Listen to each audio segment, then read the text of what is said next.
आपको मिलेगा, यह सेट 1 है। मॉडल सेट 1 का फर्स्ट क्वेश्चन दिया गया है कि कड़बक के रचयिता कौन है। तो कड़बक के रचयिता कौन है, कड़बक जो चैप्टर है इस चैप्टर के राइटर कौन है, रचयिता कौन है। ऑप्शन ए में सूरदास, ऑप्शन बी में कबीरदास, ऑप्शन सी में जायसी और ऑप्शन डी में दिए गए हैं तुलसीदास। तो कड़बक के रचयिता जो है वह है जायसी, जायसी कड़बक के रचयिता है। Chapter name and writer name सभी लोग याद कर लीजिए, इसमें से हमेशा क्वेश्चन पूछा जाता है। चलिए अगले क्वेश्चन की तरफ चलते हैं। अगला क्वेश्चन दिया गया है कि साहित्य लहरी किसकी रचना है। साहित्य लहरी किसकी रचना है, जायसी की, सूरदास, कबीरदास, तुलसीदास। तो साहित्य लहरी जो रचना है वह है सूरदास, सूरदास की रचना है साहित्य लहरी। और इस वीडियो में हम लोग 100 ऑब्जेक्टिव देखने वाले हैं, 100 ऑब्जेक्टिव देखने वाले हैं जो कि सभी इंपॉर्टेंट है, सभी ऑब्जेक्टिव इंपॉर्टेंट है। चलिए अगले क्वेश्चन की तरफ चलते हैं। अगला क्वेश्चन दिया गया है कि कवितावली के रचनाकार हैं। कवितावली के रचनाकार कौन है। तो कवितावली के रचनाकार कौन है हमें बताना है। तो कवितावली के रचनाकार कौन है, आप सभी लोग जल्दी जल्दी कमेंट बॉक्स में बताइए। कवितावली के रचनाकार हैं तुलसीदास, तुलसीदास कवितावली के रचनाकार हैं। अगला क्वेश्चन है छत्रसाल दशक के रचनाकार हैं। छत्रसाल दशक के रचनाकार कौन है। तो छत्रसाल दशक जो है यह भूषण के द्वारा रचना किया गया है। छत्रसाल दशक काफी अच्छा चैप्टर है, या आप लोग इसको अभी नहीं पढ़े हैं तो फिर से भी आप पढ़ सकते हैं इस चैप्टर को, ज्यादा टाइम भी नहीं लगेगा इस चैप्टर को पढ़ने में। चलिए अगला क्वेश्चन देखते हैं। अगला क्वेश्चन दिया गया है कि गुलेरी जी की कहानी उसने कहा था, गुलेरी जी ने जो कहानी लिखे हैं उसने कहा था किस शहर के भीड़ भरे बाजार में से शुरू हुई। यह कहानी किस शहर के भीड़ भरे बाजार से शुरू हुई, किस शहर के बाजार से यह कहानी शुरू हुई। तो यह कहानी शुरू हुई वह बाजार था अमृतसर, अमृतसर के बाजार से यह कहानी शुरू हुई। चलिए अगला क्वेश्चन देखते हैं। अगला क्वेश्चन दिया गया है कि भारतीय सिपाहियों का किसके साथ संघर्ष हुआ था। भारतीय सिपाहियों का जो संघर्ष हुआ था वह किसके साथ हुआ था, क्या तुर्की के साथ है, फ्रांसीसियों के साथ, अंग्रेजों के साथ है, जर्मनी के साथ। तो भारतीय सिपाहियों के जो साथ संघर्ष हुआ था वह था जर्मनी के साथ संघर्ष हुआ था भारतीय सिपाहियों को। अगला क्वेश्चन दिया गया है जयप्रकाश नारायण 1974 ईस्वी, जयप्रकाश नारायण 1974 ईस्वी आपातकाल के दौरान किस आंदोलन के लिए जेल गए थे। जो कि जयप्रकाश नारायण 1974 ईस्वी में आपातकाल के दौरान किस आंदोलन के लिए जेल गए थे, किस आंदोलन के लिए जयप्रकाश नारायण जेल गए थे 1974 ईस्वी में।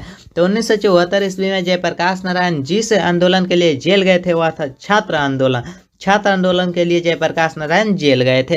अगला क्वेश्चन देखते हैं। अगला क्वेश्चन दिए गए हैं कि जयप्रकाश नारायण के पिता का नाम क्या है। जयप्रकाश नारायण के पिता का नाम क्या है। तो जयप्रकाश नारायण के पिता का नाम क्या है। तो जयप्रकाश नारायण के पिता का नाम जो है हर्षोदयाल, हर्षोदयाल नाम है जयप्रकाश नारायण जी के पिता का, हर्षोदयाल नाम है। अगला क्वेश्चन है रेणुका किसकी रचना है। रेणुका किसकी रचना है। तो रेणुका जो रचना है वह है चंद्र शर्मा गुलेरी की, रेणुका जो रचना है वह है चंद्र शर्मा गुलेरी की रचना रेणुका है। सभी क्वेश्चन इंपॉर्टेंट है, कृपया याद करते चले आप सभी लोग। अगला क्वेश्चन दिए गए हैं कि मालती के पति का क्या नाम था। मालती के पति का क्या नाम था। यह क्वेश्चन 100% गारंटी आपके बोर्ड एग्जाम में पूछा जाएगा। मालती के पति का क्या नाम था, या मालती के पति पेशे से क्या थे। तो मालती के पति का क्या नाम था। तो मालती के पति का नाम था महेश्वर, मालती के पति का नाम था महेश्वर। अगला क्वेश्चन है, अगला क्वेश्चन दिया गया है कि कहरानामा किसकी रचना है। कहरानामा किसकी कृति है। तो कहरनामा किसकी कृति है हमें बताना है। तो कहरनामा जो कृति है जो मलिक मोहम्मद जायसी की है। अब आप लोगों में से बहुत सारे लोग स्टूडेंटों का यह डाउट होगा कहरनामा तो चैप्टर में है ही नहीं, लेकिन पूरा मलिक मोहम्मद जायसी के बारे में पढ़िएगा तो मलिक मोहम्मद जायसी की ही एक कृति है कहरनामा। अंदर से भी क्वेश्चन पूछ दिया जाता है ऑब्जेक्टिव में हिंदी में, तो आप पूरा लेखक के बारे में और चैप्टर के बारे में याद कर लीजिए।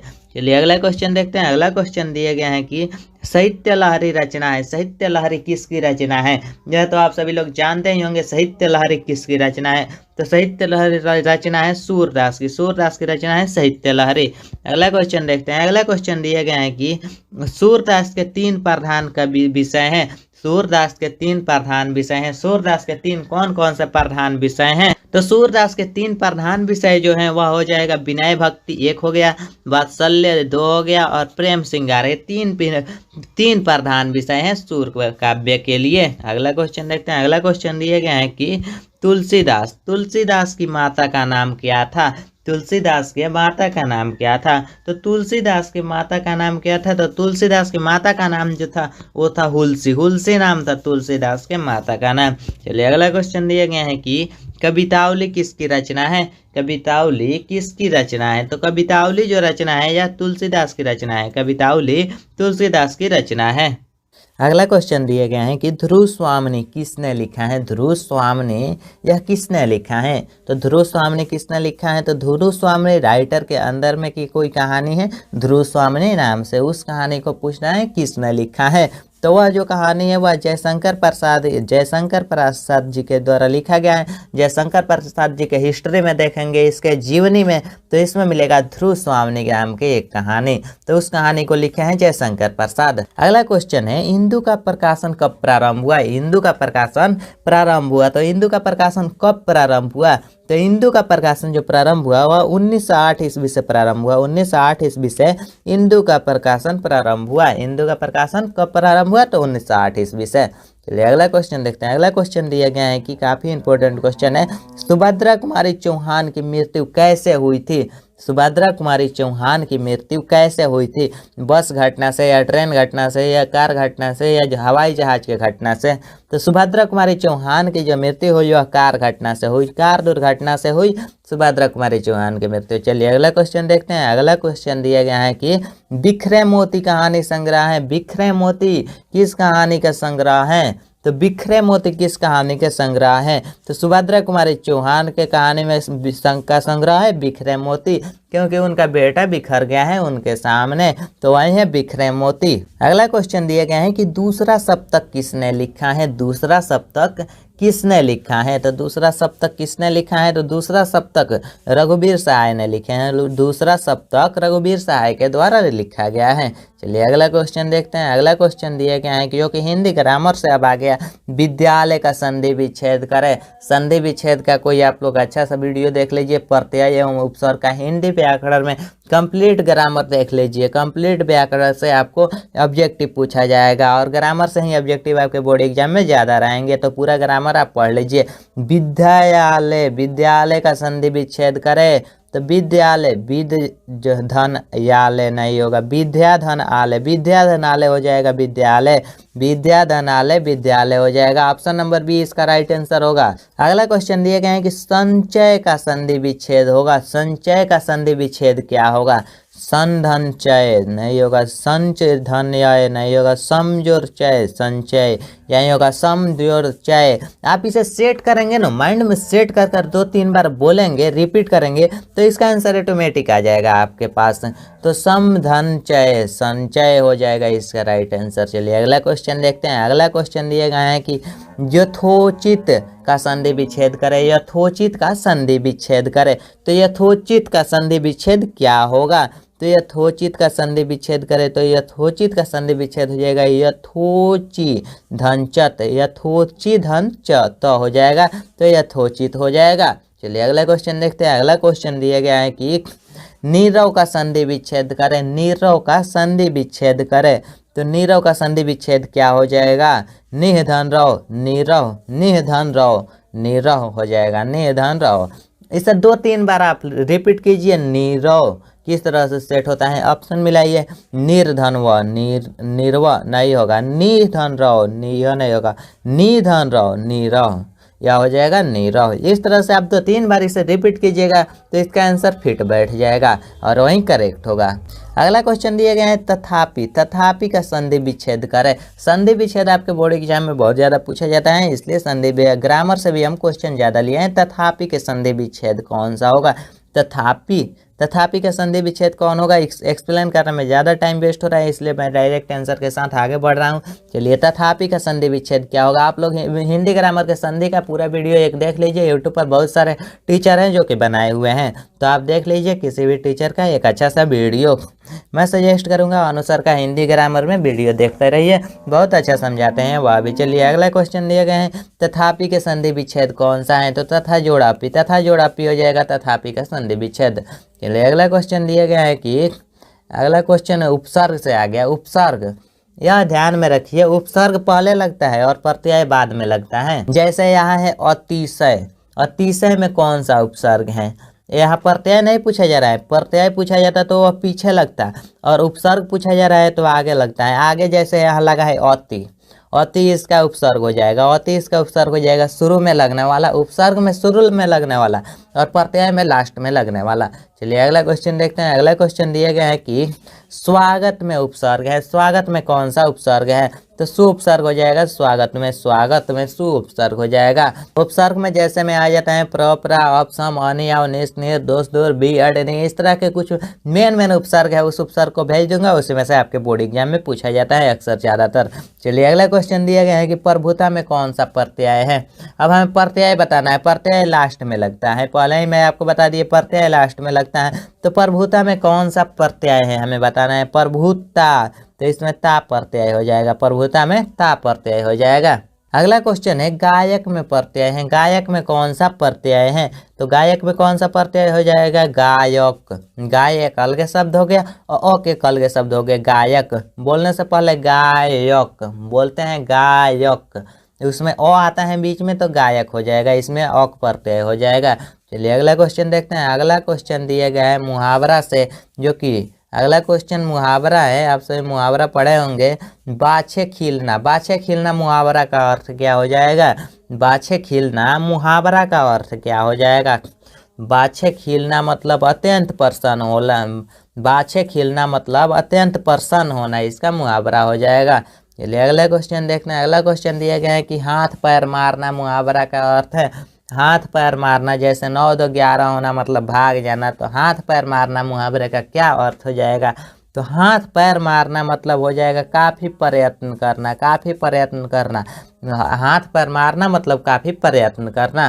चलिए अगला क्वेश्चन देखते हैं। अगला क्वेश्चन दिया गया है कि लेन के देन पढ़ना, लेन के देन पढ़ना मुहावरा का अर्थ क्या हो जाएगा, लेन के देन पढ़ना, तो इस मुहावरा का अर्थ क्या हो जाएगा, मतलब लेन के देन पढ़ना मतलब लाभ के बदले हानि, लाभ होने के जगह पर हानि हो गया, मतलब लेनी के देनी पड़ गया। गांव देहात में लोग बोलते हैं लेनी के देनी पड़ गया, मतलब लाभ के बदला हानि भी हो गया। अगला क्वेश्चन है जो कि संज्ञा से है, संज्ञा भी आप सभी लोग पढ़ लीजिए, संज्ञा से है। हिंदी ग्रामर में जितने भी मेन टॉपिक से क्वेश्चन लिए जाते हैं वह सभी टॉपिक में कवर कर लिया हूँ, जो कि ऑब्जेक्टिव में, और इस सभी का एक एक आप वीडियो देख लीजिए, यूट्यूब पर समझ में आ जाएगा सभी किस तरह से होता है। सोमवार संज्ञा है, सोमवार में कौन सा संज्ञा है, सोमवार, सोमवार नाम देखिए, सोमवार, सोमवार आता है तो सोमवार एक व्यक्तिवाचक संज्ञा हो जाएगा, सोमवार एक व्यक्तिवाचक संज्ञा हो जाएगा।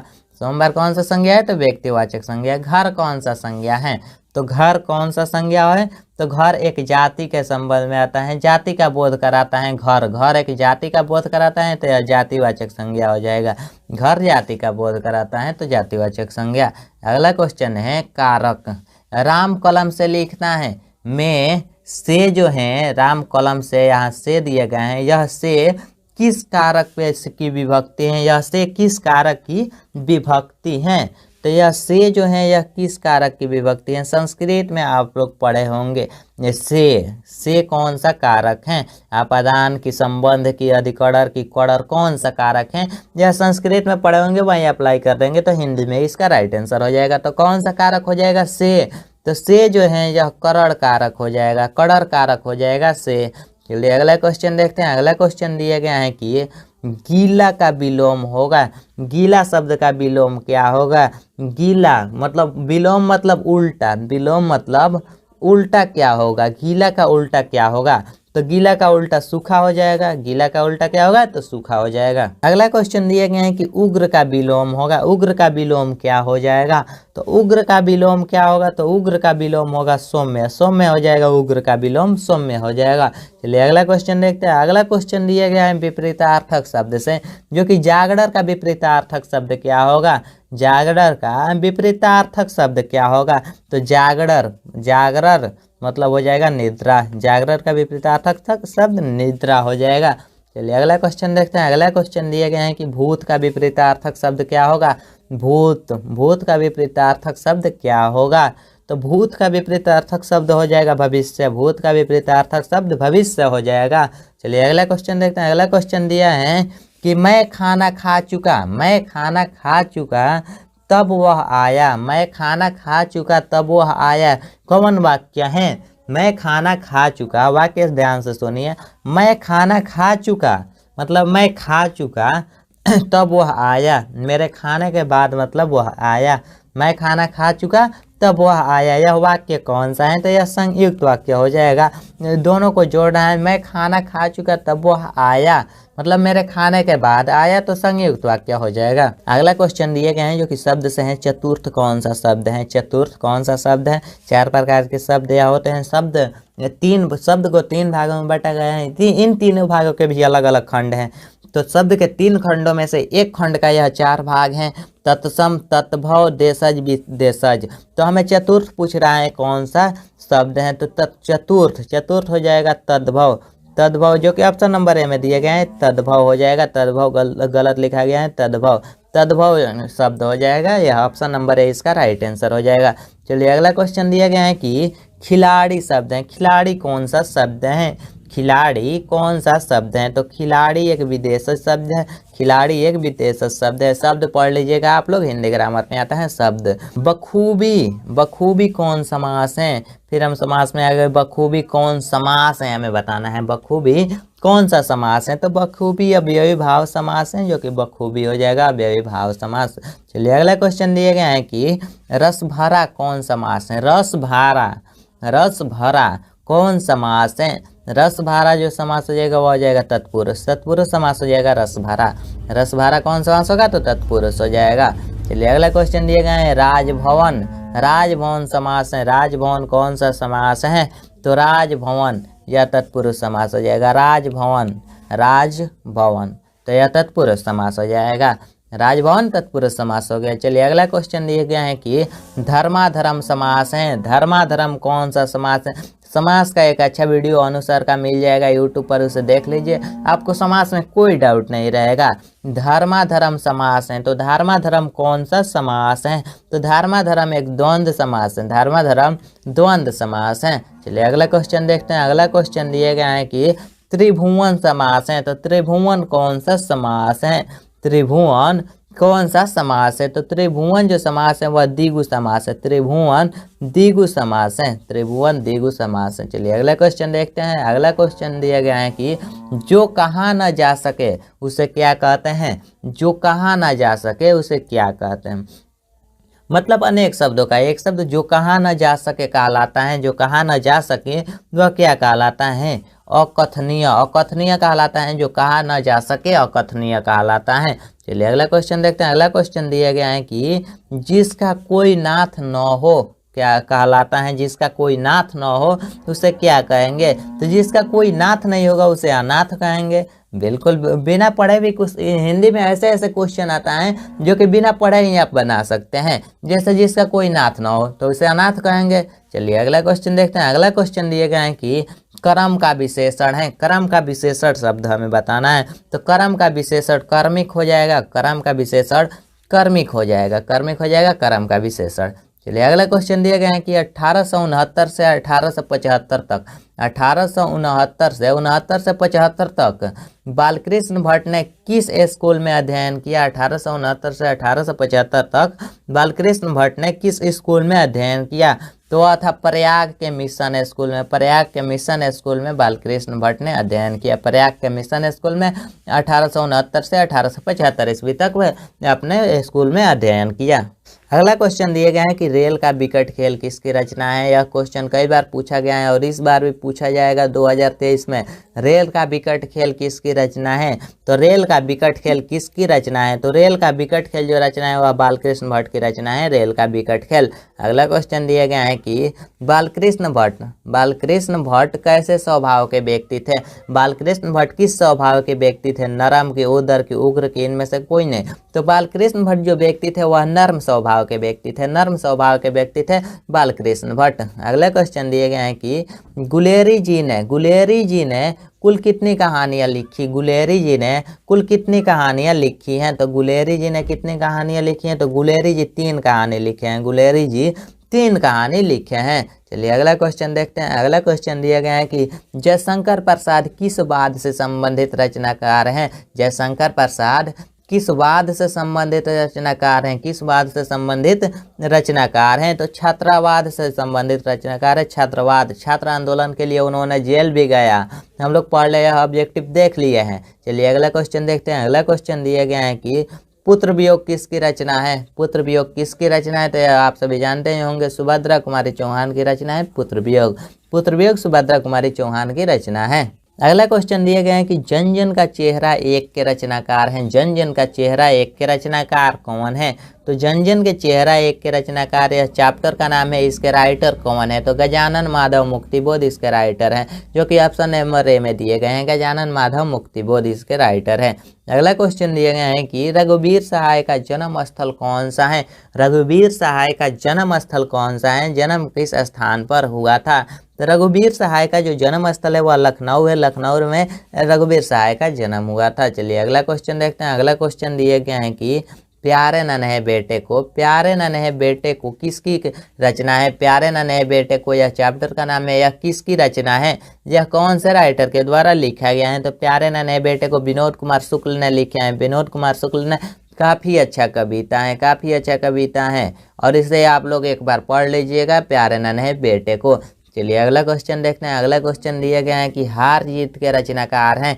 हार जीत के रचनाकार कौन है, तो हार जीत के रचनाकार अशोक वाजपेयी हैं। हार जीत के रचनाकार अशोक वाजपेयी हैं, जो कि ऑप्शन नंबर ए में हो जाएगा। चलिए अगला क्वेश्चन देखते हैं। अगला क्वेश्चन दिया गया है कि बालकृष्ण भट्ट की रचना बातचीत क्या है। बालकृष्ण भट्ट की रचना बातचीत क्या है, क्या है, निबंध की कहानी है कि यात्रा स्मरण है कि ललित निबंध है, तो बालकृष्ण भट्ट के द्वारा जो रचना है बातचीत, या ललित निबंध है, ललित निबंध है बातचीत।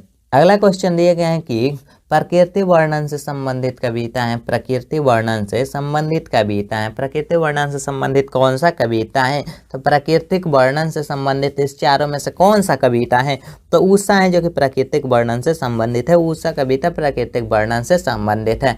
चलिए अगला क्वेश्चन देखते हैं। अगला क्वेश्चन दिए गए हैं कि अर्धनारीश्वर का किस विद्या से संबंध है। अर्धनारीश्वर का किस विद्या से संबंध है, और नरेश्वर का किस विद्या से संबंध है। निबंध, कहानी की, एकांकी की, व्यंग, हमें यह बताना है किस विद्या से उसका संबंध है, तो उसका संबंध निबंध से है। निबंध से संबंध है इनके और नरेश्वर का। अगला क्वेश्चन है परगीत और समाज किनकी रचना है। परगीत और समाज किनकी रचना है, तो परगीत और समाज किसने लिखा है या किसकी रचना है, तो परगीत और समाज जो रचना है वह नामवर सिंह की रचना है, परगीत और समाज। अगला क्वेश्चन दिए गए हैं रोज शीर्षक कहानी के लेखक कौन है। रोज शीर्षक कहानी है, रोज जो कहानी है इसके राइटर कौन है, तो इसके राइटर है सचितानंद, हीरानंद, वत्स्यान अज्ञेय। इनके राइटर नाम बहुत बड़े हैं, इसलिए इन्हें अज्ञेय जी के नाम से जानते हैं, अज्ञेय जी के नाम से जानते हैं। ऑप्शन नंबर ए इसका राइट आंसर हो जाएगा। अगला क्वेश्चन दिए गए हैं कि इनमें से कौन सी रचना प्रसाद जी की नहीं है। प्रसाद जी की रचना कौन सी नहीं है, नहीं है, कौन सी हमें बताना है। तो जो रचना उनकी नहीं है वह है झरना। झरना उनकी रचना नहीं है, प्रसाद जी की रचना झरना नहीं है। चलिए अगला क्वेश्चन देखते हैं। अगला क्वेश्चन दिया गया है कि पंडित चंद्रधर शर्मा गुलेरी, पंडित चंद्रधर शर्मा गुलेरी की कहानी का नाम है। पंडित चंद्रधर शर्मा गुलेरी के कहानी का क्या नाम है, तो चंद्रधर शर्मा गुलेरी जो कहानी लिखे हैं वह उसने कहा था कि राइटर है चंद्रधर शर्मा गुलेरी। अगला क्वेश्चन दिए गए हैं कि श्री कृष्ण ने किस पर आक्रमण किया था। श्री कृष्ण ने किस पर आक्रमण किया था, रावण पर या कंस पर या सहस्त्रबाहु पर या किसी पर नहीं। तो श्री कृष्ण ने जिस पर आक्रमण किया था वह था कंस। कंस पर आक्रमण किए थे श्री कृष्ण ने। तो चलिए इसी तरह अगले क्वेश्चन देखते हैं, या तो रामायण से क्वेश्चन आ गया। चलिए अगला क्वेश्चन देखते हैं। अगला क्वेश्चन दिया गया है कि अगला क्वेश्चन है निम्नलिखित में से कौन से रचनाकार बिहार के हैं। इनमें से कौन से रचनाकार बिहार के हैं, बिहार के कौन से राइटर हैं, तो बिहार के जो राइटर है वह रामधारी सिंह दिनकर हैं, जो कि बेगूसराय के हैं। रामधारी सिंह दिनकर जो कि अपने बिहार से आते हैं। चलिए अगला क्वेश्चन देखते हैं। अगला क्वेश्चन दिया गया है कि तुलसीदास अपना पेट कैसे भरते हैं। तुलसीदास अपना पेट कैसे भरते हैं। ऑप्शन ए में देखिए कविताएं करके, ऑप्शन बी में कथा वचन से, ऑप्शन सी में राम कथा गाकर, ऑप्शन डी में राम श्री राम के नाम लेकर। तो राम श्री राम के नामलेकर तुलसीदास अपना पेट भरते हैं, जो कि ऑप्शन नंबर डी इसका राइट आंसर होगा। अगला क्वेश्चन दिए गए हैं शिक्षा शिक्षा जो चैप्टर है शिक्षा, शीर्षक निबंध के निबंधकार कौन है? शिक्षा जो कि चैप्टर है इसके निबंधकार कौन है, इसके राइटर कौन है? तो जे कृष्णमूर्ति के द्वारा यह चैप्टर लिखा गया है शिक्षा, जो कि काफ़ी इंपॉर्टेंट चैप्टर है शिक्षा के बारे में। बहुत सारे इसके बारे में अध्ययन किया गया है शिक्षा के बारे में। तो चलिए अगला क्वेश्चन देखते हैं। अगला क्वेश्चन दिए गए हैं कि गाँव के घर कविता के कवि कौन है? तो गांव के घर कविता के कवि कौन है? तो गांव के घर कविता के कवि हैं ज्ञानेंद्र पति। ज्ञानेंद्र पति इसके राइटर है। गांव के घर चैप्टर के राइटर हैं ज्ञानेंद्र पति हो जाएगा, इसके कवि ज्ञानेंद्र पति हो गए। चलिए अगला क्वेश्चन देखते हैं। अगला क्वेश्चन दिए गए हैं जो काफ़ी इंपॉर्टेंट हैं। ओ सदा नीरा शीर्षक में किस महापुरुष की चर्चा है? ओ सदा नीरा शीर्षक में किस महापुरुष की चर्चा की गई है? तो वो सदा नीरा जो चैप्टर है इसमें वह महापुरुष हैं, वह महापुरुष हो जाएगा महात्मा गांधी। महात्मा गांधी के चर्चा किए गए हैं, महात्मा गांधी के चर्चा किया गया है। तो चलिए अगला क्वेश्चन देखते हैं। अगला क्वेश्चन दिए गए हैं कि भगवान श्री कृष्ण किस कवि के पूज्य थे? भगवान श्री कृष्ण किस कवि के पूज्य थे? तो सूरदास हो जाएगा इसका राइट आंसर। भगवान श्री कृष्ण किस कवि के पूज्य थे? तो सूरदास के पूज्य थे। अगला क्वेश्चन है जो कि 75 नंबर क्वेश्चन है। 100 हम लोग क्वेश्चन देखने वाले हैं इस वीडियो में। 100 ऑब्जेक्टिव क्वेश्चन देखेंगे जो कि 75 नंबर क्वेश्चन पर अब हम आ चुके हैं। जूठन शीर्षक की विद्या क्या है? जूठन शीर्षक की विद्या क्या है? कहानी या शब्द चित्र है या आत्मकथा है या इनमें से कोई नहीं? आप यहाँ तक आ गए हैं तो इस क्वेश्चन का जवाब आप कमेंट बॉक्स में जरूर दीजिए। हम जानते हैं कि बहुत सारे बच्चे आधे में ही वीडियो छोड़कर चले गए होंगे, इसलिए मैंने वहाँ पर कोई गाइडेंस नहीं दिया और क्वेश्चन भी नहीं दिया कि आप लोग कमेंट बॉक्स में जवाब दीजिए। अभी तक वीडियो देख रहे हैं तो इस क्वेश्चन का जवाब आप कमेंट बॉक्स में जरूर दीजिए। अगला क्वेश्चन दिए गए हैं जयशंकर प्रसाद की श्रेष्ठ कृति है। जयशंकर प्रसाद की श्रेष्ठ कृति कौन सी है? तो जयशंकर प्रसाद की जो सबसे श्रेष्ठ कृति है और आप सुने भी होंगे कमायनी है इसकी श्रेष्ठ कृति, जो कि ऑप्शन नंबर ए में दिया गया है। तो चलिए अगला क्वेश्चन की तरफ चलते हैं। अगला क्वेश्चन दिया गया है कि निम्नलिखित में कौन अज्ञेय के उपन्यास नहीं है? निम्नलिखित में कौन अज्ञेय जी के उपन्यास नहीं है? तो अज्ञेय के उपन्यास कौन नहीं है? तो नहीं होगा त्रिवेणी नहीं होगा। चलिए अगला क्वेश्चन देखते हैं। अगला क्वेश्चन दिए गए हैं कि मुक्तिबोध का जन्म हुआ था। मुक्तिबोध का जन्म कहाँ हुआ था? तो मुक्तिबोध का जन्म कहाँ हुआ था? सयोपुर हुआ था। सयोपुर में मुक्तिबोध का जन्म हुआ था। अगला क्वेश्चन है मालती किस शीर्षक की पात्रा है? मतलब मालती किस चैप्टर की पात्रा है? तो मालती जो पात्रा है, मालती के बारे में फुल अध्ययन दिए गए हैं। वह चैप्टर है रोज, जो कि सचिता हीरानंद अज्ञेय जी के द्वारा लिखा गया है। रोज चैप्टर की पात्रा है। तो चलिए अगला क्वेश्चन देखते हैं। अगला क्वेश्चन दिए गए हैं कि सुभद्रा कुमारी चौहान के मृत्यु का कारण है। तो सुभद्रा कुमारी चौहान के मृत्यु का कारण क्या है? पहले भी हम लोग यह ऑब्जेक्टिव क्वेश्चन देख चुके हैं। कार दुर्घटना के कारण उनकी मृत्यु हुई, मगर उसमें अलग अलग ऑप्शन था और इसमें अलग अलग ऑप्शन है, लेकिन कार दुर्घटना आप याद रखिए। चलिए अगला क्वेश्चन देखते हैं। अगला क्वेश्चन दिए गए हैं कि रजनीश का संधि विच्छेद करे। रजनीश का संधि विच्छेद करे। तो अब हम लोग संधि विच्छेद में आ गए हैं। तो रजनीश का संधि विच्छेद करें तो रजनी जोड़ इस हो जाएगा, रजनी संधि विच्छेद। अगला क्वेश्चन दिए गए हैं कि पावन का संधि विच्छेद है। पावन का संधि विच्छेद क्या होगा? तो पावन पौ जोड़ अन हो जाएगा, पावन का संधि विच्छेद। पौ जोड़ अन हो जाएगा, पावन का संधि विच्छेद। अगला क्वेश्चन है सत्कार का संधि विच्छेद है। सत्कार का संधि विच्छेद पहले ही आपको बता दिए कि 2-3 बार आप उस क्वेश्चन को 2 खंडों में या 4 ऑप्शन है ना, चारों में ऐड कर देखिए, एक ना एक अप्लाई होगा, वहीं सही हो जाएगा। तो 83 नंबर क्वेश्चन है सत्कार का संधि विच्छेद करें। तो सत्कार का संधि विच्छेद हो जाएगा सतधनकार, सतधनकार हो जाएगा सत्कार। तो चलिए अगला क्वेश्चन देखते हैं। अगला क्वेश्चन है दिनेश का संधि विच्छेद करें। दिनेश का संधि विच्छेद करें तो दिनेश दिन जोड़ इस दिनेश हो जाएगा, दिन जोड़ धन इस, दिन धन इस हो जाएगा दिनेश। चलिए अगला क्वेश्चन दिए गए हैं कि आगमन में कौन सा उपसर्ग है? उपसर्ग पहले लगता है और प्रत्यय बाद में, आपको पहले ही बता दिए हैं। तो आगमन में गमन एक वर्ड बन रहा है और आ पहले आ रहा है, तो आ उपसर्ग हो जाएगा, आ उपसर्ग हो जाएगा। अगला क्वेश्चन दिए गए हैं कि पूर्णिमा में कौन सा प्रत्यय है? पूर्णिमा में कौन सा प्रत्यय है? प्रत्यय लास्ट में लगता है। पूर्णिमा में कौन सा प्रत्यय है? तो ईमा हो जाएगा, ईमा प्रत्यय हो जाएगा पूर्णिमा में। अगला क्वेश्चन दिए गए हैं कि जल्लज कौन सा समास है? जल्लज में कौन सा समास है? तो जलज, जलज में कौन सा समास है, तो तत्पुरुष समास हो जाएगा, जलज में तत्पुरुष समास है।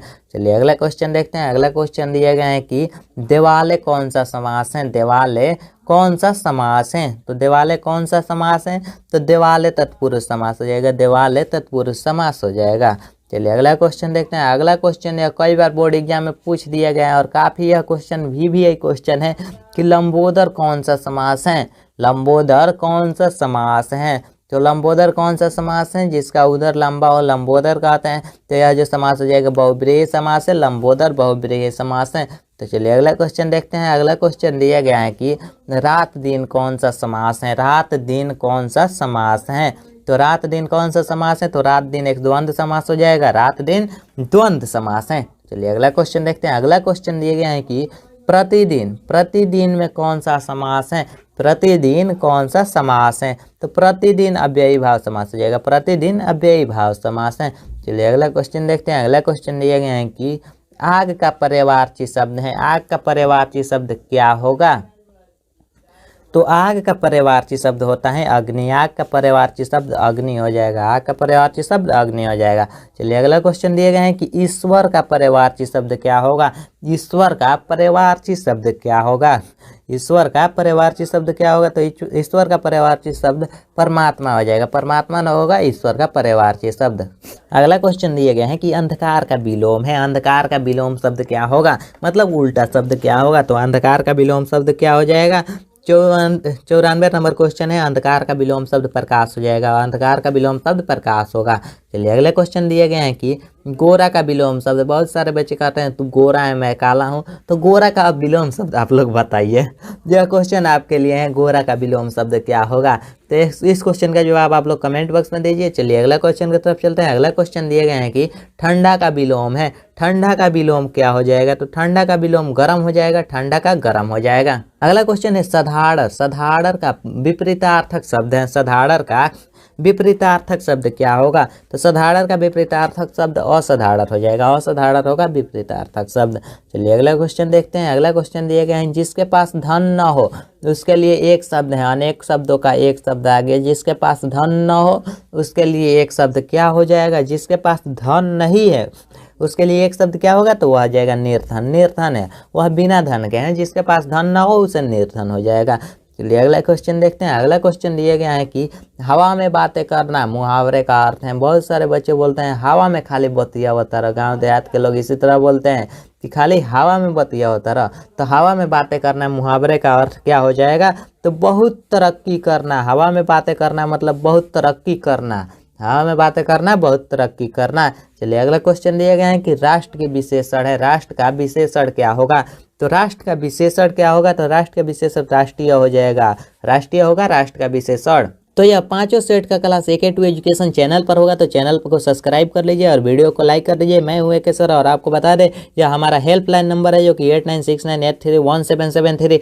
यह कॉल करने का टाइम है शाम 7 से 9, शाम 7 या मॉर्निंग 7 से 9 AM या PM में कभी भी कॉल कर सकते हैं। व्हाट्सअप में से एनी टाइम कर सकते हैं, कभी भी कर सकते हैं, उसका रिप्लाई मिल जाएगा हमेशा।